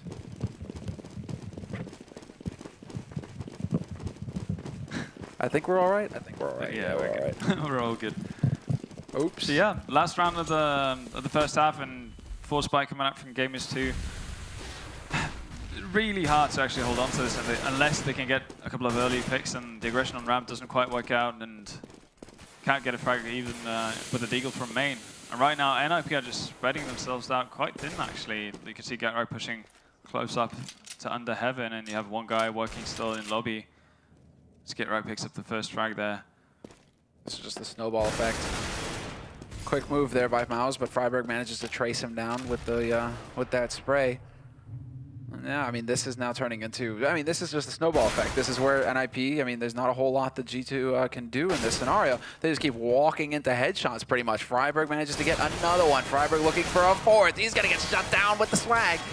But Rollin is now 1v4, and NiP have control of that bomb site. They're going to nade him into oblivion as well, down to 3 HP. Just barely hangs on. But there really isn't a whole lot that he can do. He's just going to try and do the best that he can. I mean, of course, that's all, but they could just run right at him at this point. This is getting a little comical here. There we go. The end. NiP in the lead on their T side, 8-7 at the end of the first half.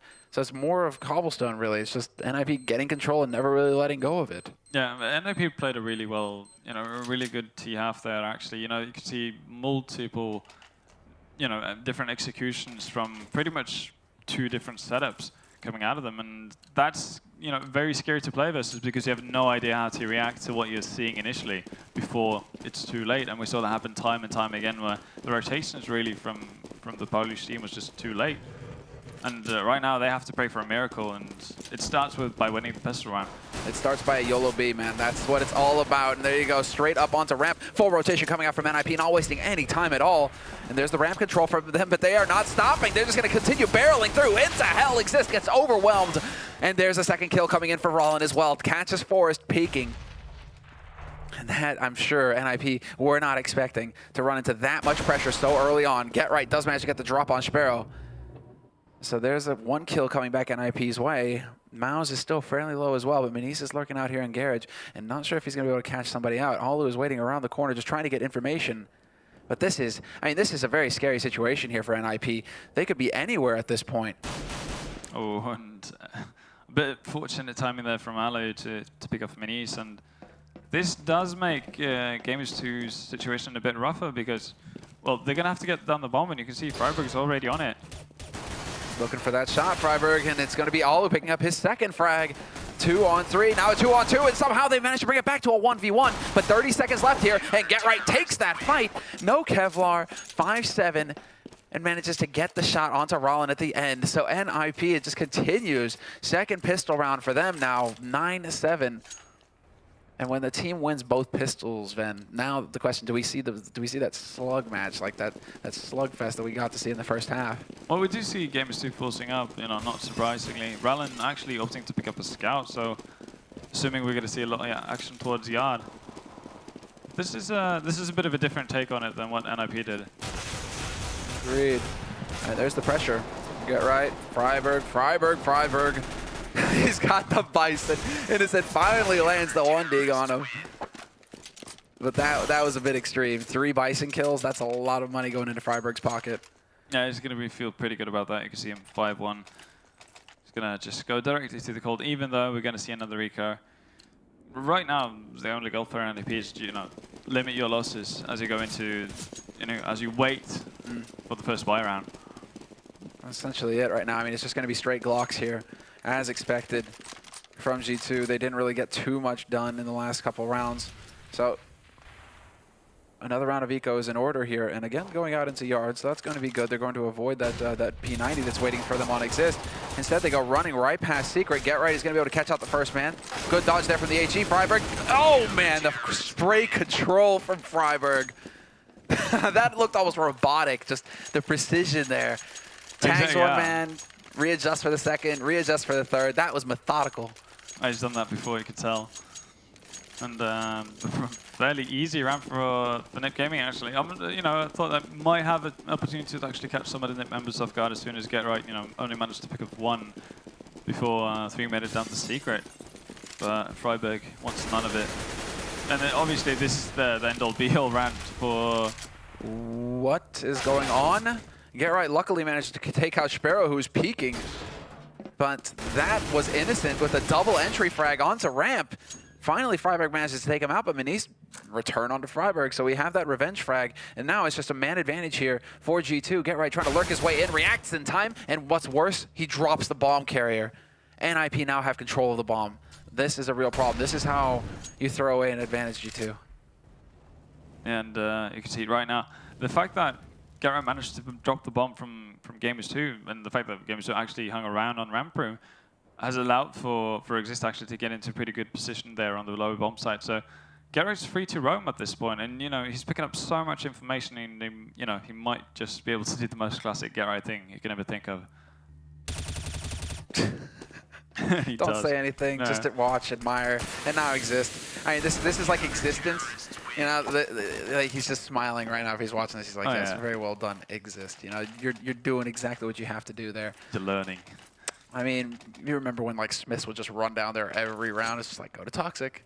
But that's the beauty of that situation. You highlighted it perfectly. Exist is locking down the lower site, and then Get Right can go wherever the hell he wants on the upper site. He knows that he already has a teammate watching that one position. If that bomb gets planted, it's just not going to happen for the T side. So picture perfect play from NiP, and they're up on 12 rounds now. The T side buy did not go their way, and we're into the 20th round with another round of eco coming in here for G2. They need to just build the money up. And I'm curious to see if they're going to go for the AWP on Manise next round. They're going to try and get him a sniper rifle to see if he can create some opportunities out in the yard. No, it wouldn't be just too surprised if that was the case, if they have the money for it eventually. But right now, NiP are just having the way with the Polish team. Nice. 2 frags already. And Exist with a bit of an offensive position, but you know. It works. When in doubt, eco hunt. Yeah, when in doubt, spray and pray. Oh, and Alu spots out Manise as well. So flawless anti-eco from NiP. They're going to be, you know, not exactly strapped for cash. Whilst the Gamers2 on the other hand, they're going to do basically just empty bank accounts and hope that they can get something working right now, because this is it. This is it for them. And they actually picked up 2 Molotovs, so I'm curious to see what they want to do with this. Whether or not it's going to be a quick play towards the inner bomb site eventually. It's possible. I mean, double Molotov, you can clear out quite a few angles that way. Might also go for ramp, basically clear out the corners as they walk out. Essentially behind the boxes. That's a good tag onto Alu as well, dropping him down to half. Wonder if that's going to factor in here. But that's just some random spray. I mean, we're taking a little bit of a stroll down memory lane. You know, time spent, you know, spraying through the top, trying to get lucky on catwalk, trying, you know, spraying through radio.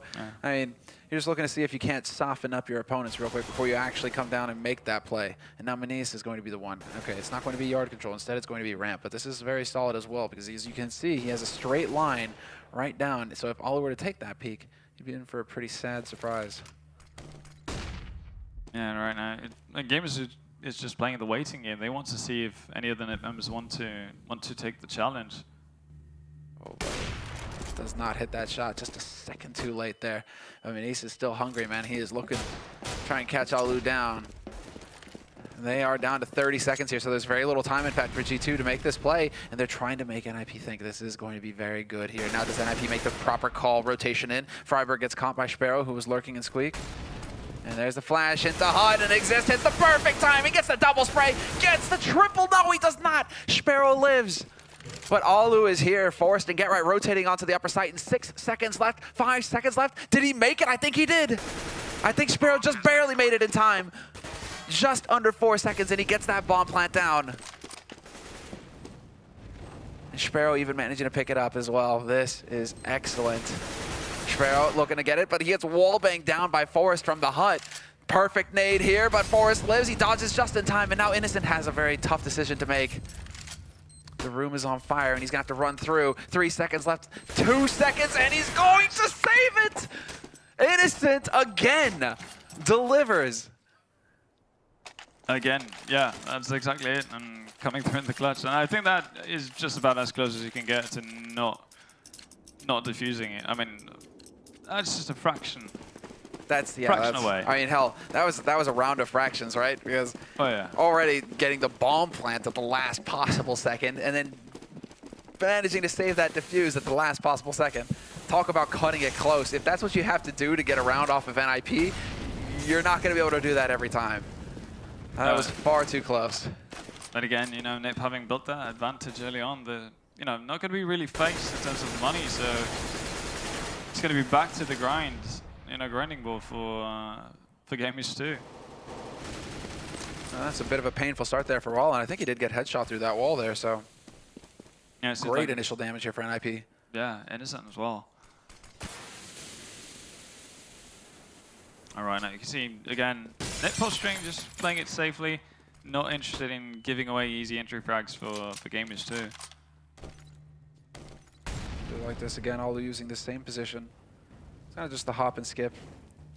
Similar to some positions that you can have on Cash. Minis should be pre-aiming this angle though. And there it is. This time he does not miss. Alu gets punished. Get Right rotates in now to try and cover this, but they've got the smoke to block him off. Exist, however, has taken out Sparrow, so no luck there. Do they time this right? Now the question, can they actually get onto this lower site to stop it? Exist not going to be in such a solid position this time. Instead, it's going to be Get Right trying to lurk his way through that smoke, but Rollin will be there to stop him from happening. And now, Mouse, they have no idea that he's here. This could be a huge opportunity. He manages to sneak through, but Freiburg is going to take him out, and Rollin is now the last man alive in a 1v3. Exist catches him out on ramp, and once again, that bomb gets stopped before it can even get close to that site. Good job by Benise to actually pick up the entry frag onto Alu, but you know, the follow-up just wasn't there. NiP were quick with the rotations this time. Instead of having, you know, Get Right rotate through the vents or anything, they just had Forrest drop down from the upper bomb side. And again, like NiP are doing such a good job of making the quick rotation so they never really fall behind whatever Gamers2 are doing. And that's really making it hard for Gamers2 to find openings on, well, any bomb site. Now, what's really rough is that they just don't get that bomb plant as well, so no bonus money going into this round. They can't go to like Galil Armor, for example. They have to go for like Tech 9 and Kevlar. I mean, hell, only one Tech 9. That's harsh. That's really harsh. And again, Rallen being put down to 40 HP before even, you know, having seen anything at all. And this attempt at an inner push from Gamers2 is gonna come to a stop real quick. Yeah, even you can see pre-firing through the smoke, the likely positions that the bomb will get planted in. I mean, NiP just seem to be so far ahead, although Maus with 2 great headshots with the P250 takes out Get Right and Forrest. But that's not what's important here. What's important is getting that bomb plant down, although getting a 3rd kill isn't too bad. Nearly pre-fires the angle as well onto Freiburg, and that was Alu. He nearly catches Alu through Squeak Door as well. That was unreal. Well, I was actually starting to believe right there. Like when he started to pre-fire through the door, I was like, well, is this really happening? Is he gonna get that 1v1? Like at that point, when you get into situations like that, I'm just like, yeah, I don't even care. Like, just win it, please. Like, it would be so good. You deserve it at that point. At that point, yeah. At that point, you do. Yeah, but you know. Well, right now, instead Minis getting boosted up here fairly quickly now. Minimal information given. Get Right with the Scar 20, yeah. man. I was about to say, Get Right with the AWP, not a big fan. Get Right with the Scar 20, however, godlike. Fan, yeah. And it's been so long since we've seen him do this as well. I mean, a long time since we've seen him use the Scar 20 like this.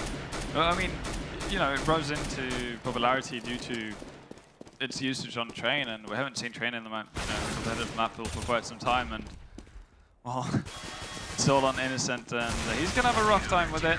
As Forrest takes him out, and there you go. NiP crowned first champ. You know, first winners. And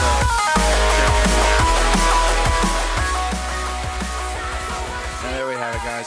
So, it has been a long night, but we have made it to the end of the first best of 3, and there you go. Get Right getting to, well, I mean, fist bump the hand slap from Forrest, basically.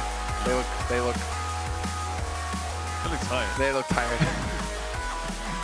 I think everybody is, actually. It's been a bit of a trying evening, of course. First night of this tournament and quite a few delays. So we will be, this is going to be the first and only best of 3 of the night, essentially, because of how long this has taken to actually get through this evening. We had, a second best of 3 slated, but that has been pushed back to tomorrow morning. So we'll be starting off at 10 a.m. bright and early with the second match of Group A, or rather Group B, I believe. I think we were supposed to have, no. Virtus Pro and Virtus Pro and Infuse was supposed to be played in the Challenger Hall, so we'll have Envy and Property tomorrow then to start the day. Right. That's it. So we'll have Envy and Property to start the day tomorrow. But yeah, that's pardon me. I think that's actually a pretty strong showing from NiP though. 2-0 win in their first match of the groups. I mean, granted it was G2, so definitely not favorites, but NiP never really seemed to lose control on either map. Yeah, they really didn't. And I mean, when you have a winning half on the T side of Nuke, you're definitely doing something right. But still, you've got to give credit to Gamers2. I actually, really like the optimistic map choice of Nuke. Basically banking on, getting that good CT start, and obviously losing the CT pistol is not the way you want to start off things, and you end up in that forced spy battle. It's like losing both pistols on Nuke. I think they lost, what, did they not lose both pistols on Cobble as well? That is actually very... I know that NiP won one of the pistols on Cobble. Well, it is sure like roughly 7 hours since that pistol happened. Who knows? Yeah, I think NiP are like 4-0 on pistols. Yeah. That's kind of harsh. You're already NiP are pretty far ahead. If you're not picking up a pistol round as well, that's really hard to come back from. Yeah. Actually, I think they picked up every single pistol because obviously they picked up the CT1, started 7-0, and the T pistol really for NiP was the one where they didn't really do anything. They just kind of jumped at Gamers2 and basically wrapped around onto A site. Just wiped them out completely. That's true. So a perfect sweep, and this is actually coming from a team who have said that they've been struggling with pistol rounds recently. Okay, we need to get those pistols, and well, there you have it. NiP, at least coming into this tournament in fine form. And I think a couple of them are even like sick from Katowice. So they don't say it, but I'll go ahead and say it. Adam, get your rest, vitamins, sleep. OJ, man, that's where it's at. OJ and apple juice. Have that in the morning. Yeah. And if you really want to get wild, some beet juice too in there. Yeah. Beets, man, lots of vitamins. But I mean, having seen what we've seen, I'm actually quite excited for tomorrow. I mean, Envy versus Property. That's the match that's like going to be very close, I think, because I think the Property, there's some upset potential there. If it was a best of 1, I would even say like Property have a chance. Yeah. Well, they have a bit more of a chance than G2 versus NiP. Yeah. I think Property can actually do some damage, and JW is there as well, and he's kind of like this wild card. It's like you look up your sleeves. Did you check? No, you didn't check my you didn't check my boot. Yeah, well, it's like your JW shank, and then JW is in many ways the opposite of what Get Right is. Yeah, he's basically the similarity is that you have no idea where they are in a sense. Well, you kind of get the feeling that Get Right is behind you, but the same thing is like you never know where JW is going to show up in your face. Exactly, he's in front. Yeah, so it's going to be really fun to see how that plays out. Especially, he's now in, I guess we could call it not really mixed team, but he's going to have a pretty free role, I would assume, with the Property, seeing how he's standing in. It's going to be, let loose, and we know what happens when he's able to just. Well, they're going to cut him. They're going to cut him. They're just going to be like, you do what you want, JW. We'll kind of do our own thing over here. And I imagine it's going to be that. It's going to be just explosive plays from him with the AWP. And then, of course, it's like nostalgic as well because, Berg, it's a very interesting combination that's actually happening over on Property as well. Schneider, this is Gfinity. He won the first DreamHack Major with JW. Then Berg as well from Epsilon, way back before they even joined Fnatic. Berg was on that team. I remember a fateful night at Copenhagen Games, where he had to get carried, somewhere. So it's just like that's a team with some history, and some very top-notch Swedish players, some top-notch Swedish talent. So it's going to be very cool to get to watch them play versus the Frenchmen, the second team in the world right now, essentially in the rankings. Tomorrow morning, first thing. It's going to be an absolute blast, and not to forget, we're actually doing pretty much every group stage game tomorrow. So we're also going to see Virtus Pro versus Cloud9, which I'm looking a lot forward to, because I really hope that Cloud9 are able to show themselves from a better side than what they did at Katowice, and I think they're really eager to actually do the same. And obviously, how the question mark is how will VP fare without Snacks? Yeah, that's the big worry. But then. I mean, you know, Snacks is one thing. I mean, of course, Snacks is just like this masterclass player, but Michu isn't too far behind. I mean, Michu is still one of the stronger players in Poland right now, and he does seem to be one of the 2 stand-ins that Virtus Pro will use. You know, it's either Ministe, who is here on G2 as an opper, and I believe in-game caller for G2, and or it's Michu, right? So Michu, he can do some damage, he can inflict some pain, and with the likes of, you know, Pasha, Bialy, Neo to back him up, it could be really interesting to see what he's capable of tomorrow. So that's what we have in store for us. But, you know, as far as tonight is concerned, Ven, beauty sleep. Yeah, I think we're gonna say goodnight. We I think we're definitely gonna say need, you know, goodnight. some shut eye. Yeah, it's been a great first day here as far as, you know, just, you know, delivering what you all want, which is breaks. So here, have another one. Great night, guys. Have a good night. We'll see you all tomorrow morning.